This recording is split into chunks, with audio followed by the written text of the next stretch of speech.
ঈদের পর স্বস্তি ফিরতে শুরু করেছে বাজারে। কিছু সবজির দাম বাড়তি থাকলেও কমেছে বেশিরভাগ সবজির দাম। কোথাও কিছুটা কম, কোথাও বাড়তি দামে বিক্রি হচ্ছে মুরগি। অপরিবর্তিত রয়েছে গরু ও খাসির দাম। ঈদের সময় সরবরাহ কম থাকায় ঢাকার বাজারে সবজির দাম ছিল চড়া।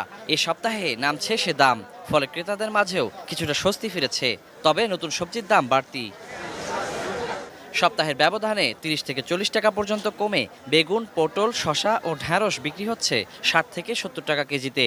করলা ৭০, মূলা ও পেঁপে বিক্রি হচ্ছে ৫০ টাকা কেজিতে। তবে বাজারে নতুন আসায় কাঁকরোল বিক্রি হচ্ছে ১৪০ থেকে ১৬০ টাকা কেজিতে।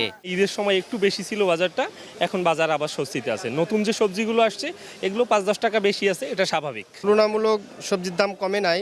আমি পেঁপে কিনলাম ৮০ টাকা কেজি, কাঁচা পেঁপে ৮০ টাকা কেজি। বিক্রেতারা জানান ঈদের সরবরাহ কম থাকায় অস্থিরতা ছিল, এখন পরিস্থিতি আবার স্বাভাবিক হয়ে আসছে। ঈদের একটু পূর্বে আগেই আপনার যারা সবজির দামটা তুলনামূলক একটু বেশি ছিল। বর্তমানে শসা হইলো ৫০ থেকে ৬০ টাকা কেজি, চিচিঙ্গা ৭০ থেকে ৮০ টাকা কেজি। ঈদের আগে মনে করেন আমরা শসা ১০০ টাকা বিক্রি করছি, এখন বর্তমানে ৫০-৬০ টাকা চলতেছে, তাহলে অনেক কমে গেছে। লেবু ১০০ টাকা ১২০ টাকা ছিল, এখন ৫০-৬০ টাকা হয়ে গেছে। প্রাণ সসের মাখামাখি টেস্ট নুডলসকে করে তোলে আরো ইয়ামি আরো জোস। প্রাণ সস, সসের বস। গরুর মাংস ৮০০ টাকা কেজি আর খাসি হইলো ১৩০০ টাকা কেজি। রোজার ভিতরে অন্য অন্য বাজারে মার্কেটে মনে করেন ৮৫০ টাকা করে বিক্রি হয়েছে। হাতির পোলা গেলাম ঠিকই ৮০০ টাকা বিক্রি হয়েছে, এবার দাম বাড়ানো নেই। এদিকে কারওয়ান বাজারে প্রতি কেজি ব্রয়লার মুরগি ১৮০ ও সোনালী ২৮০ টাকা হলেও ১ কিলোমিটার দূরে হাতিরপুল বাজারে দাম দেখা গেছে ৩০ থেকে ৪০ টাকা বেশি।